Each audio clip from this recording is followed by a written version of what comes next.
Hey guys, I just thought I'd share with you how I create a little packet for Jonah for his work every week to keep him organized. You absolutely do not have to do this, but I've just been thinking a lot about how to get the most out of the curriculum, and recently I've just been finding this really helpful.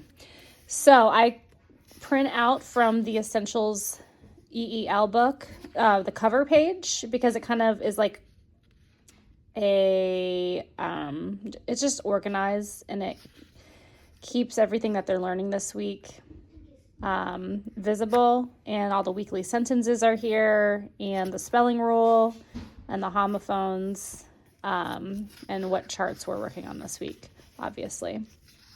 So I do that. Jonah usually does level C spelling words, and I have him study the list, and we go over all the homophones, and I also have him spell the homophones.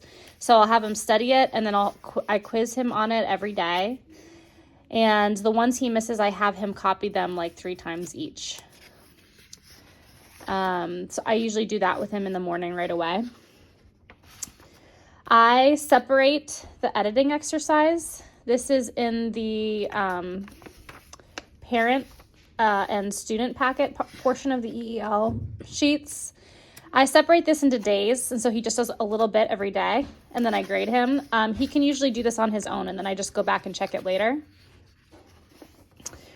We will talk about, so I'll have 4 charts in him for Tuesday, Wednesday, Thursday, Friday. So I've copied this to play 4 times. And what we'll do is we'll talk about the chart together, the one that's already filled in.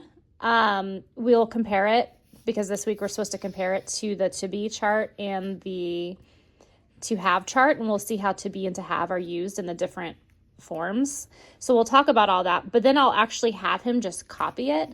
And sometimes I won't have him do the whole thing. I'll just be like, okay, today let's do the simple form. And then tomorrow when he fills it out, I'll be like, all right, do the perfect form. And then maybe the next day the progressive, and maybe the next day the perfect progressive form. And then each day I always have him fill out the top. He can also do this part after we talk about the chart. He can do this part on his own. So I have him do that on his own, and then I check it later. I have 4 analytical task sheets and quid et quos printed out for Tuesday, Wednesday, Thursday, and Friday. And so I will dictate the sentence to him and have him write it. This is just another way for me to have him practice spelling and how to create